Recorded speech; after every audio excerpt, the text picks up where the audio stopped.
Thank you very much.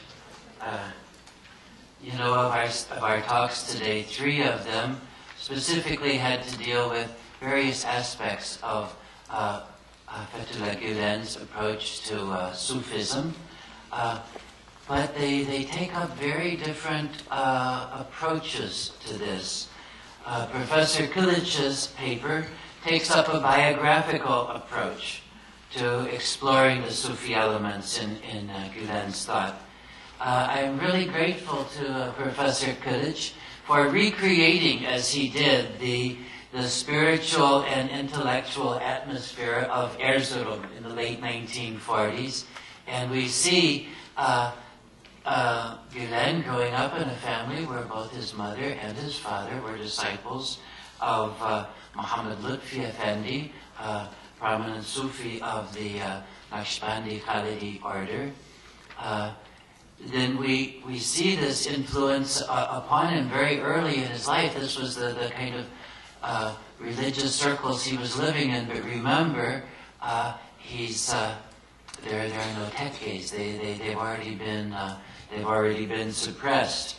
And so then what Mr. Kilic says in his paper, but he didn't get a chance to say today, is the significant moment in the life of Fethullah Gülen when he was introduced by a man named Muzaffar Aslan to the Risale-i Nur.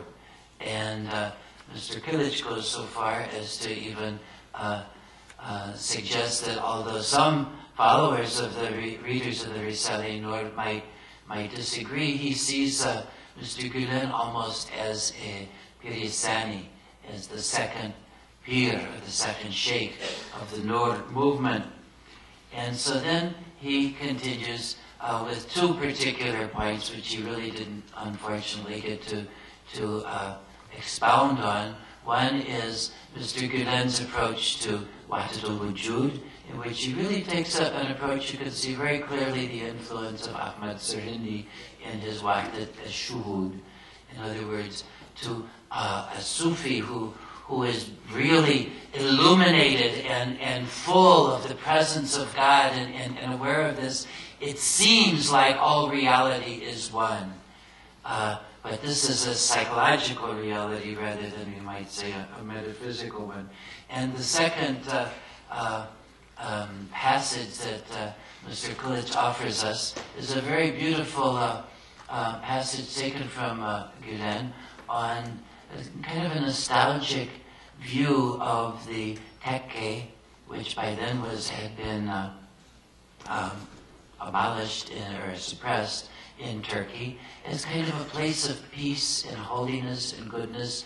You could see that this is really a part of Fethullah Gülen's thinking, that once there was this place, where people came together and really had spiritual growth, spiritual conversation going on. Turning to the second paper, Mr. Ali Bulach, he really is concerned with a different issue, you might say, which is where to